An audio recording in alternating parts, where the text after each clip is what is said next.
రోజుకు మాత్రం నేను అయిపోతానా ఏంటి? పదండి లోపలికి. ఏమండి ఆకలిస్తుంది, వంట చేయండి.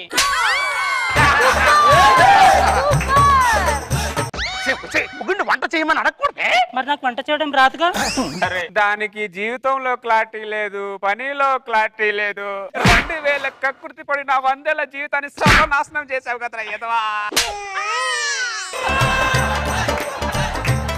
ఏమండి మధ్యాహ్నం వంట ఏం చేయమంటారు? గోంగూర పచ్చడి చేసి చేపల పులుసు చేసేవే. చిటికెలో చేసేస్తా. చిటికెలేసుకుంటూ పని చేస్తుంటారు అక్కడ. ఇది వచ్చిన దగ్గర నుంచి నోట్లో చిటికెను వెళ్ళి పెట్టుకోవడం తప్ప ఇంకేం చేయట్లేదురా. ఇది నిన్ను బొంద పెట్ట. అరే నీకు 2000 కాదురా 2 లక్షలు ఇస్తాడరా, దాన్ని నా పెళ్ళానుగా చేయరా.